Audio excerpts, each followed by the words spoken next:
I was 28 years old, wearing a dress I'd bought from a thrift store for $12, when my mother-in-law announced to an entire ballroom of wealthy donors that I looked like the help, and suggested I might be more useful in the kitchen than at her charity gala. I had no idea that the elderly homeless man I'd spent the last hour serving food to in the back alley was actually the billionaire philanthropist hosting the event, or that the quiet conversation he was about to have with my mother-in-law would expose 15 years of her charity fraud and transform my understanding of true generosity forever. Before we dive into this incredible story, I'd love to know, where are you watching from? Drop your city or country in the comments below. I always love seeing our global community come together. If you enjoy stories about karma, justice, and how genuine kindness always reveals itself, make sure to hit that like button right now and subscribe to our channel so you never miss these inspiring true stories. Now, let me take you back to that Saturday evening 3 months ago when I was standing in my tiny apartment bathroom, staring at my reflection, and trying to convince myself that I belonged at the most exclusive charity event in the city.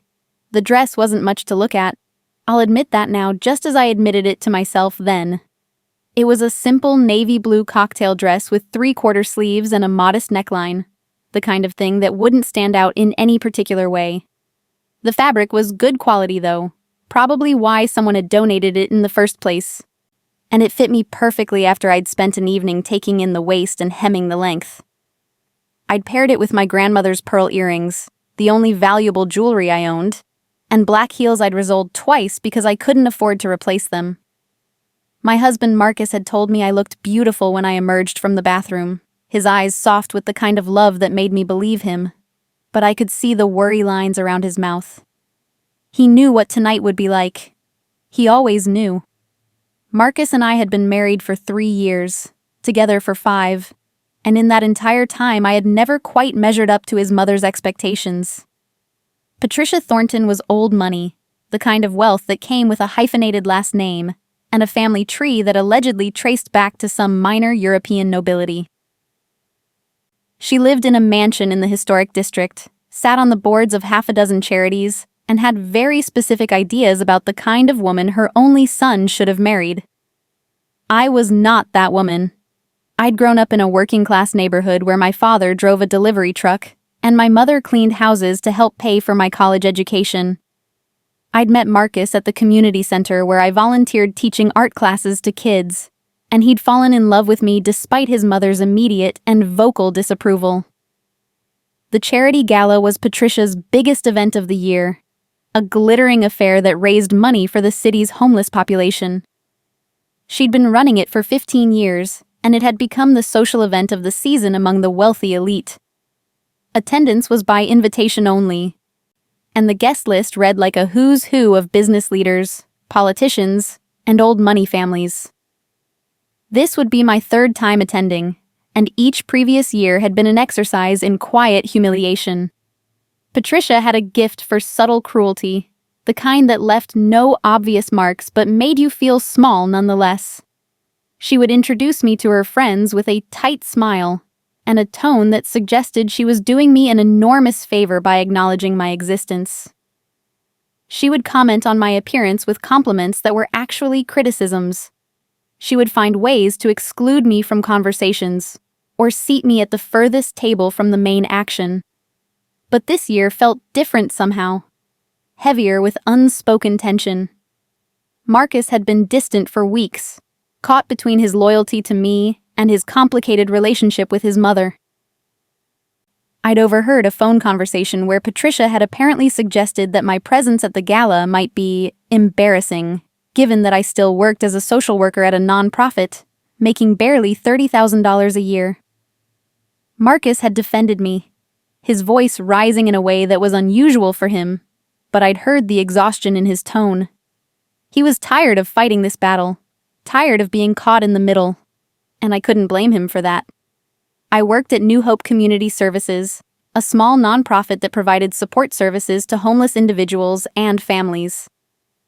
My official title was case manager, which meant I spent my days helping people navigate the impossible bureaucracy of social services, finding them temporary housing, connecting them with job training programs, and occasionally just sitting with them while they cried about how hard everything had become. The work was emotionally exhausting and financially unrewarding, but it was the most meaningful thing I'd ever done.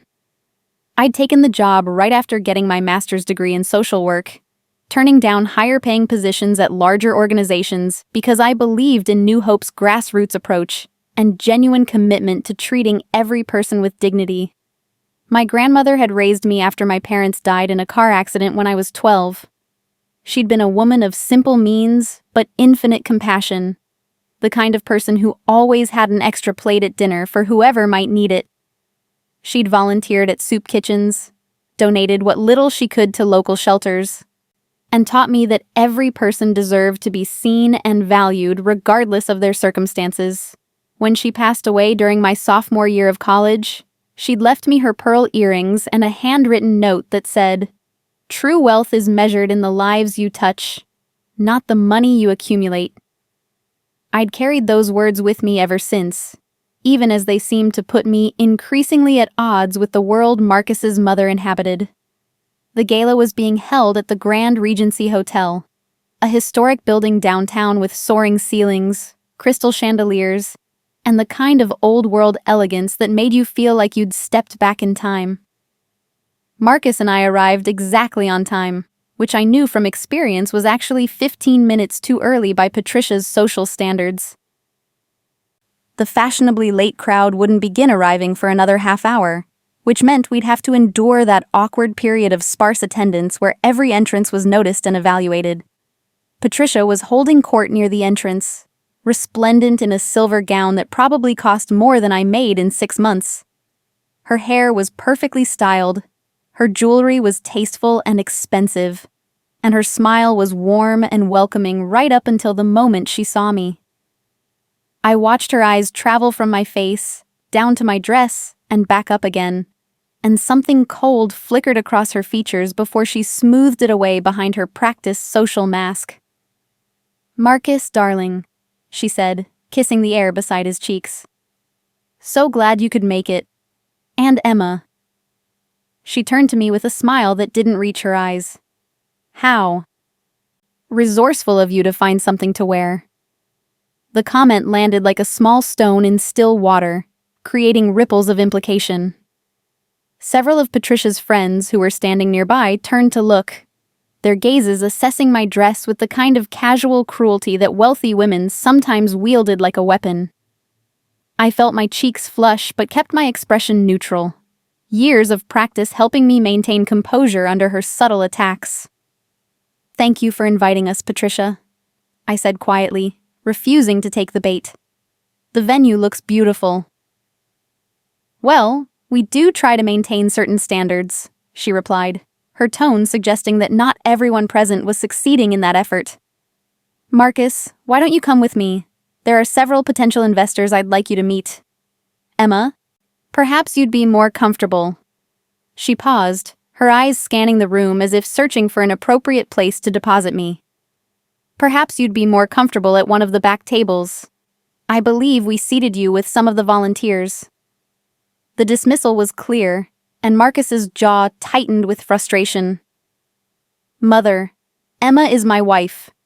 She should be seated with me at the family table." "Of course, darling, but I've already finalized the seating arrangements, and you know how particular the Hendersons are about protocol." "Emma will understand, won't you, dear? After all, she's used to being around service workers in her line of work. I'm sure she'll feel quite at home." The words were delivered with a sweet smile, but the message was unmistakable. I was being relegated to the cheap seats, literally and figuratively, because I didn't meet her standards. I saw Marcus open his mouth to argue, saw the conflict in his eyes, and I made a decision in that moment. I was tired of being the source of tension between him and his mother. I was tired of fighting battles that seemed to have no end. "It's fine," I said softly, touching Marcus's arm. "Really, I'll be fine wherever I'm seated. You should go meet those investors." "Emma," he started, but I shook my head. "It's okay, I'll find you later." I could see the relief mixed with guilt on his face as Patricia swept him away into the growing crowd of arrivals. I stood there for a moment, feeling suddenly very alone in a room that was rapidly filling with people who existed in a world I would never truly be part of. The volunteers table, I discovered, was tucked in a corner near the kitchen doors. As far from the main action as it was possible to be while still technically being in the same room. The other people at the table were nice enough, mostly middle-aged women who volunteered at various charities around the city, but the message was clear. This was where Patricia had decided I belonged, among the people who served rather than the people who were served. The evening progressed with all the pageantry and self-congratulation that characterized these events. Patricia gave a speech about the importance of helping the less fortunate, standing at a podium in her designer gown and speaking about poverty with the kind of abstract compassion that came from never having experienced it personally. She announced that this year's gala had raised over $200,000, and the room erupted in applause. I clapped along with everyone else, trying to ignore the hollow feeling in my chest. It was during the dinner service that everything began to unravel in ways I couldn't have anticipated. The hotel staff was bringing out the elaborate 5-course meal, and I noticed one of the servers, a young woman probably not much older than 20, struggling to balance a heavy tray. She looked exhausted, her face pale and drawn, and I could see her hands trembling slightly as she tried to navigate between the tables. Without thinking, I stood up and went to help her, taking one side of the tray to steady it. "Thank you," she whispered, her eyes filling with tears of relief. "I've been on my feet for 12 hours, and I'm just so tired." "It's okay," I said quietly. "Let me help you. Where does this need to go?" We delivered the tray together, and I ended up following her back to the kitchen to see if anyone else needed assistance. The kitchen was chaos, with staff rushing back and forth trying to serve 300 guests simultaneously. The head chef was barking orders, and I could see several servers who looked like they were on the verge of collapse. Without being asked, I grabbed an apron and started helping, carrying trays, refilling water pitchers, and doing whatever small tasks I could to ease the burden on people who were clearly overwhelmed and underappreciated. That's when I noticed the back door was propped open, and I could hear voices coming from the alley behind the hotel. Curious, I stepped outside and found something that made my heart break.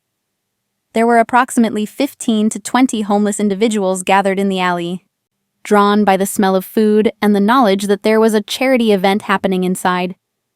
They were keeping a respectful distance, not causing any trouble, just hoping that maybe there would be some leftovers they could have when the event was over.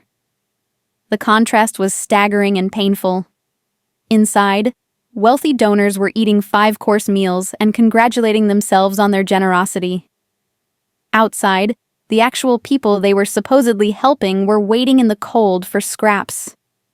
I stood there for a long moment, feeling something shift inside me. This was wrong. All of it was wrong. The performance of charity, the self-congratulation, the way Patricia and her friends treated helping others like a social event rather than a moral imperative. My grandmother's voice echoed in my mind. True wealth is measured in the lives you touch. These people in the alley, they were real. Their hunger was real. Their suffering was real. And they were being ignored while people inside patted themselves on the back for caring about them in the abstract. I went back into the kitchen and found the head chef. "Excuse me," I said. "There are people in the alley who are hungry. Is there any food that could be spared for them?" He looked at me with surprise, and then something like respect. "The hotel has a policy about liability," he said carefully.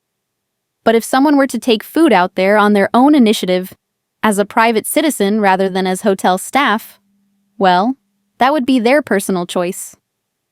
I understood what he was telling me. He couldn't officially sanction it, but he wasn't going to stop me either. I started loading up plates with food from the kitchen, the same beautiful dishes that were being served inside. Salmon with dill sauce, roasted vegetables, fresh bread, salad, and even desserts. I carried plate after plate out to the alley, handing them to people who looked at me with a mixture of disbelief and gratitude. "God bless you, miss," an older woman said, her hands shaking as she accepted a plate. "We didn't expect anyone to notice us out here." "I see you," I said softly. "And you deserve to eat too." There was an elderly man sitting slightly apart from the others, his back against the wall. He was wearing layers of worn clothing, his face weathered and lined, but his eyes were sharp and intelligent. Something about him caught my attention, the way he held himself with a kind of quiet dignity despite his circumstances. I brought him a plate and sat down beside him on the cold concrete. "Thank you, young lady," he said, his voice cultured and gentle. "This is very kind of you." "It's nothing," I replied. "Just food that would have gone to waste anyway." "It's not nothing," he said firmly. "Kindness is never nothing. May I ask your name?" Emma Thornton." "Thornton," he repeated thoughtfully. "Are you related to Patricia Thornton, the woman running the event inside?" I hesitated, then nodded. "She's my mother-in-law." "I see." He was quiet for a moment, studying me with those sharp eyes. "And yet you're out here with us instead of in there with them. Why is that?" I didn't have a simple answer to that question. How could I explain the complicated tangle of emotions that had led me to this alley? The years of feeling inadequate, the constant subtle rejections, the growing awareness that the charity work Patricia championed was more about social status than genuine compassion. Instead, I just said, "Because this feels more real." The people inside are raising money to help the homeless, but they don't actually see homeless people as human beings. They see them as a cause, a tax deduction, a way to feel good about themselves. You're real. Your hunger is real. And that matters more than anything happening in that ballroom.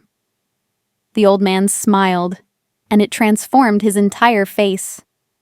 "You have a good heart, Emma Thornton. Your mother-in-law is lucky to have you in her family, whether she knows it or not." We talked for a while, and I learned that his name was William. He'd been a professor once, he told me, teaching philosophy at the university before a series of tragedies had left him homeless. He spoke about the experience with remarkable clarity and without self-pity, explaining how quickly a person could fall through the cracks of society's safety net. He asked about my work, and I found myself telling him about New Hope Community Services, about the clients I worked with, and the daily struggle to help people navigate a system that seemed designed to keep them down. "You're doing important work," he said. "Real work. Not the performative charity of people who want recognition for their generosity, but the actual difficult work of sitting with people in their suffering and helping them find a way forward." I stayed in that alley for over an hour, talking with William and the others, making sure everyone had enough to eat. Some of the hotel staff started helping too, bringing out more food, and even some blankets from a storage closet. It felt like the most meaningful thing I'd done in months, certainly more meaningful than anything happening inside the ballroom. Eventually, I knew I had to go back inside. Marcus would be looking for me, and I didn't want him to worry. I said goodbye to William and the others, promising to return, and made my way back through the kitchen. I was still wearing the apron, and I'm sure I looked disheveled, my carefully styled hair coming loose and my dress wrinkled from sitting on the ground. I didn't care. For the first time all evening, I felt like myself again. I should have gone straight to find Marcus. I should have avoided the main ballroom entirely. But something drew me back. Some need to see the contrast one more time to understand the full scope of what I'd been witnessing. The event was winding down, guests were beginning to leave, and Patricia was standing near the entrance saying goodbye to her important donors. She saw me emerge from the direction of the kitchen, saw my disheveled appearance and the apron I'd forgotten to remove, and her face went through a rapid series of expressions. Confusion, recognition, and then something like fury. She excused herself from the couple she'd been talking to and strode over to me. her heels clicking sharply on the marble floor. "Emma," she said, her voice low and dangerous. "What on earth have you been doing? You look like you've been working in the kitchen. Please tell me you haven't been embarrassing this family by—" "I've been feeding people," I said quietly. "The homeless people in the alley behind the hotel. You know, the people this whole event is supposedly about helping?" Her face flushed with anger. "You did what? Do you have any idea how inappropriate that is? This is a formal charity event, not a soup kitchen. We have protocols, procedures, proper channels for distributing aid. You can't just—" "Can't just what?" I asked, feeling something break loose inside me. "Can't just actually help the people you're claiming to care about? Can't just treat them like human beings instead of a tax write-off?" Several nearby guests had turned to watch our confrontation, and I saw Patricia's eyes dart around nervously. She was always so concerned about appearances, about what people would think.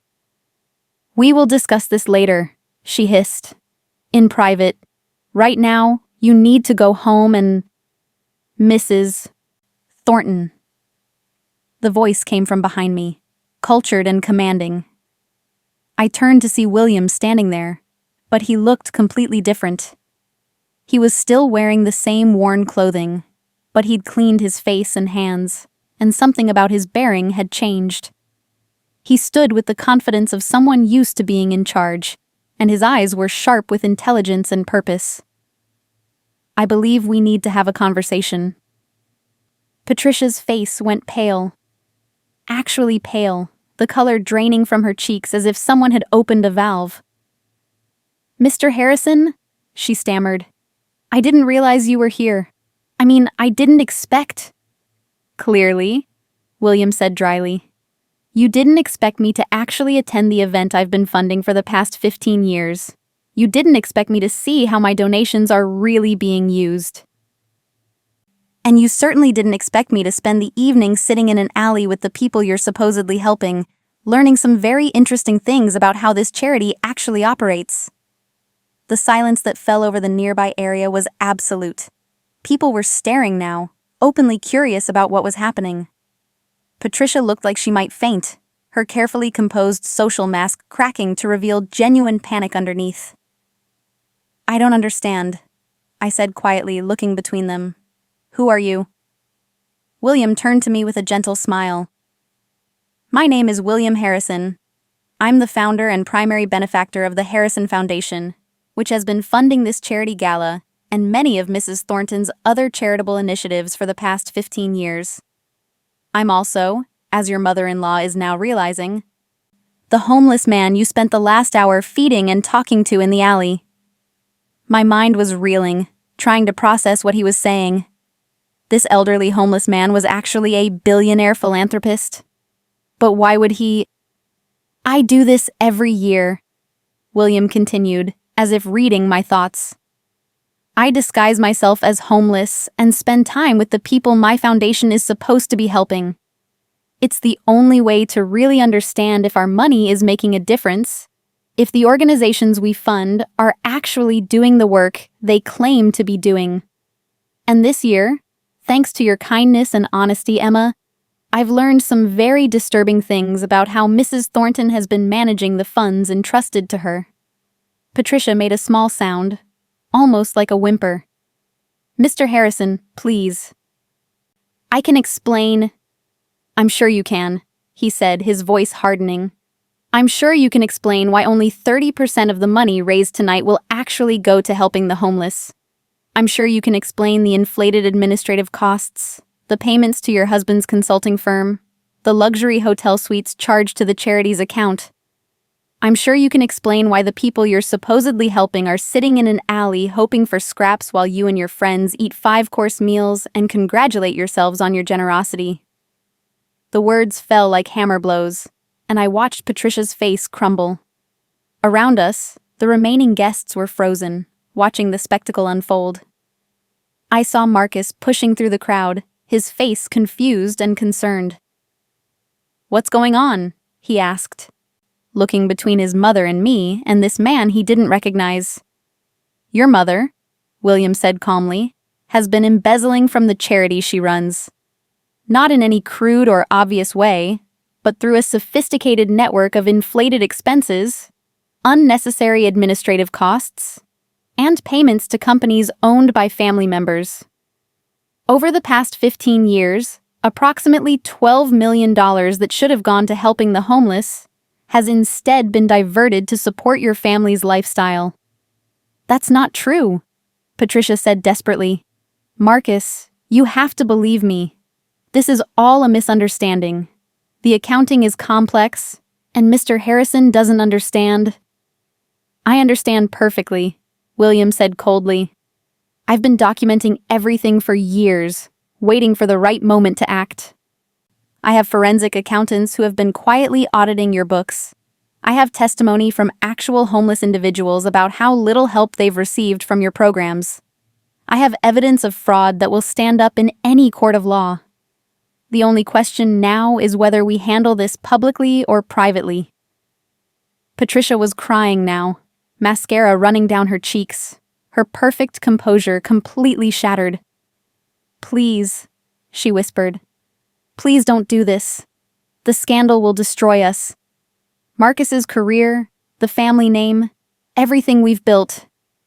Everything you've built on stolen money, William said flatly.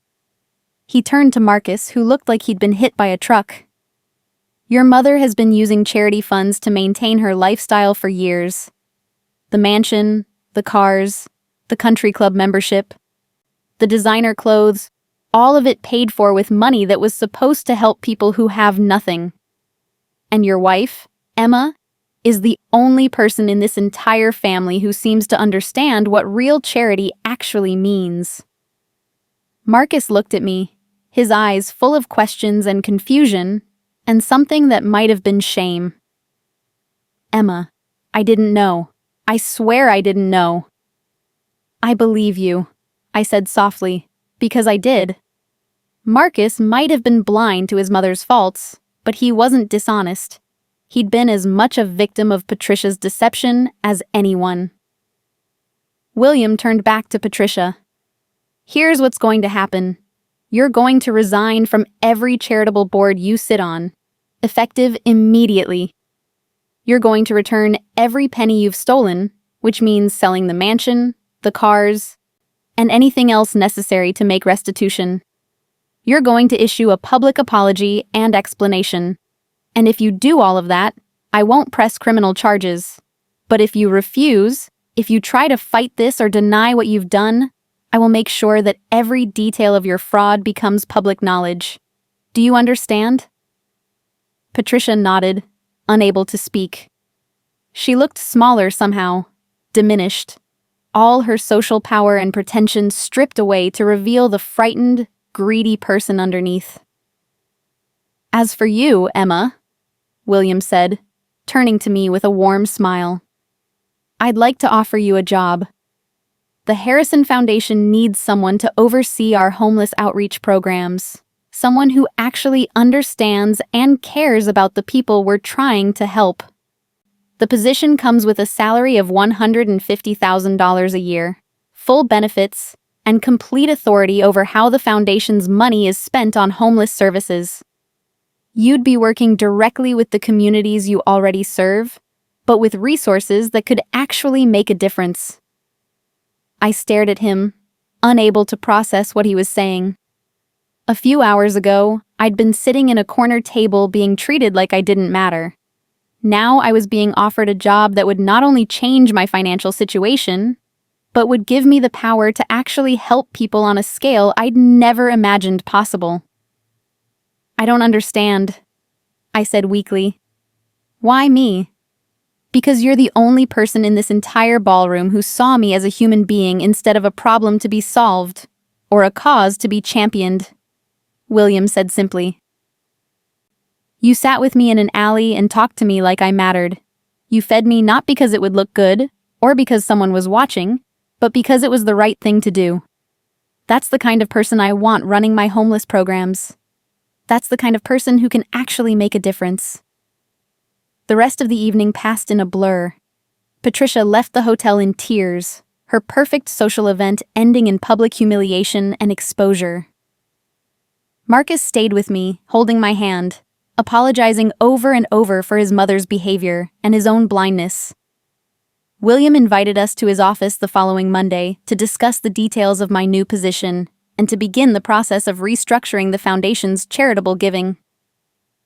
The scandal broke in the newspapers the next day. Patricia's fraud was front-page news, and the social circles that had once celebrated her were now condemning her. The mansion went up for sale, and Marcus and I moved into a modest apartment that we could actually afford on our own. His relationship with his mother became strained and complicated, but he supported me completely, proud of what I'd done even if it meant facing difficult truths about his family. I started my new position at the Harrison Foundation 3 weeks later. The first thing I did was reach out to every homeless individual I'd met in that alley, including several who'd shared their stories with me while we ate together. I hired some of them as consultants, paying them to help design programs that would actually address their needs, rather than just making donors feel good. I partnered with New Hope Community Services, bringing resources and funding that allowed them to expand their programs tenfold. I created job training initiatives, housing programs, and mental health services that treated people with dignity and respect. William became a mentor and friend. He told me that he'd been doing his homeless disguise test for years, visiting different charities and organizations to see how they really operated. He'd been disappointed time and time again by people who talked about helping others, but were really just interested in the social status and tax benefits of charitable giving. Meeting me had restored his faith that there were still people who genuinely cared. 6 months after that night, I stood in the same ballroom at the Grand Regency Hotel, but everything was different. We were hosting a new kind of charity event, one where homeless individuals were guests rather than abstract causes. They sat at the main tables, sharing their stories and their insights. The wealthy donors who attended were there to listen, rather than to be praised. And the money raised went directly to programs that were designed and run by the people who actually understood what homelessness meant. Marcus stood beside me, his arm around my waist, and I could see the pride in his eyes. His mother wasn't there. She was living in a small apartment across town, working as a bookkeeper and slowly paying back what she'd stolen. Our relationship with her was still complicated and painful, but Marcus had learned to set boundaries and to prioritize his own values over her expectations. As I looked around the room, I thought about that night in the alley. About sitting on cold concrete with William and feeling, for the first time in years, like I was exactly where I was supposed to be. I thought about my grandmother's words about true wealth being measured in the lives you touch. I thought about the $12 dress that had seemed so inadequate, but had somehow been exactly right for the moment when everything changed. The work wasn't easy. Homelessness was a complex problem with no simple solutions, and there were days when the scale of suffering felt overwhelming. But I had resources now, real resources, and I had the freedom to use them in ways that actually helped. I had William's wisdom and support, Marcus's love and partnership, and most importantly, I had the voices and insights of the people I was trying to help guiding every decision I made. One afternoon, about a year after that fateful gala, I was visiting one of our new housing facilities, a building we'd renovated to provide transitional housing for homeless families. I was walking through the common area when I saw a familiar face. It was the young woman who'd been struggling with the heavy tray that night, the server who'd looked so exhausted and overwhelmed. She was sitting at a table with her young daughter, helping her with homework. "Emma?" she said, recognizing me. "Oh my God, you're the woman who helped me that night. I heard about what happened, about everything you're doing now. I can't believe it." "What are you doing here?" I asked, though I thought I knew the answer. "We were homeless," she said simply. "After that night at the hotel, I got sick and couldn't work for a few weeks. We lost our apartment. I didn't know where to turn, and then I heard about this program. They helped me get back on my feet, found me a new job, and gave us a safe place to live while I save up for our own place.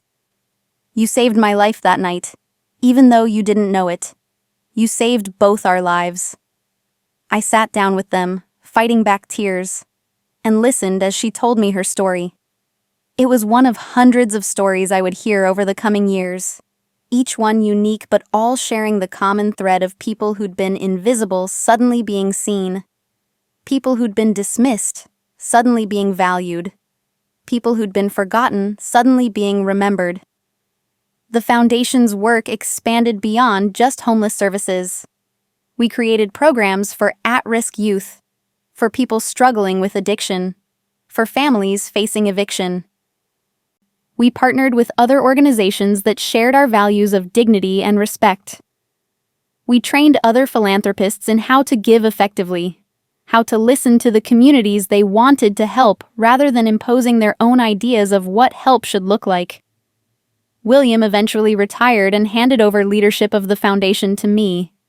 He said I'd earned it, that I'd proven I could be trusted with the responsibility of managing resources that could change lives.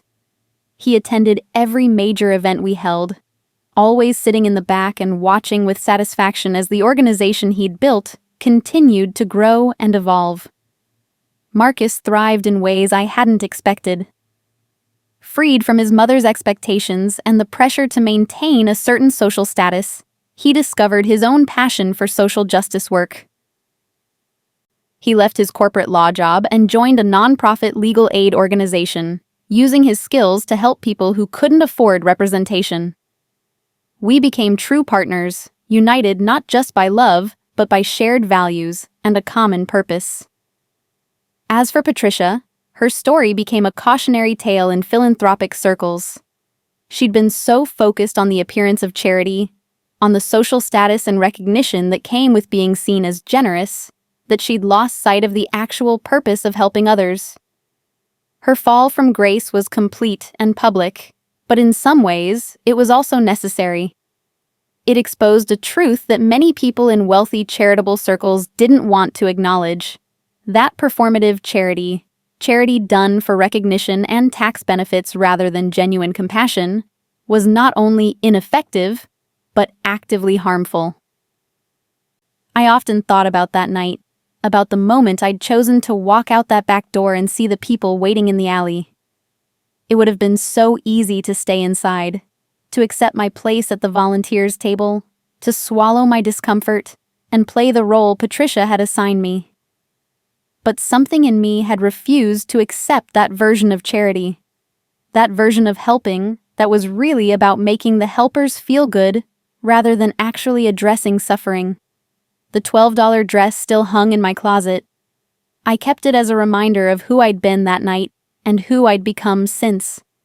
It reminded me that worth isn't measured in price tags or social status or the approval of people who value appearance over substance. It reminded me that sometimes the most important moments in our lives come when we're willing to look foolish, to break social rules, to prioritize compassion over convenience. I thought about all the people I'd met since that night, all the lives that had been touched by the Foundation's work. I thought about the families who now had stable housing, the individuals who'd found jobs and purpose, the children who had a chance at a better future. I thought about how close I'd come to missing all of it, how easily I could have stayed in that ballroom and never walked out that back door. The work continued, day after day, year after year. There were successes and failures, moments of profound joy, and moments of heartbreaking disappointment. But through it all, I held on to the lesson I'd learned that night in the alley with William, that every person matters, that genuine compassion requires seeing people as they actually are, rather than as abstract causes, and that true generosity is measured not in how much we give, but in how we give it. What an incredible journey Emma took from being dismissed and humiliated at her mother-in-law's charity gala to becoming the director of a major philanthropic foundation. Her story reminds us that true character reveals itself not in moments of comfort and approval, but in the choices we make when no one important is watching. What would you have done in Emma's situation? Would you have walked past those people in the alley to protect your own interests? Or would you have stopped to help knowing what it might cost you? Have you ever made a choice between doing what was expected and doing what was right? Share your story in the comments below. If this story touched your heart and reminded you that genuine compassion matters more than social status, that integrity is priceless, and that kindness is never wasted, please show your support by hitting that like button.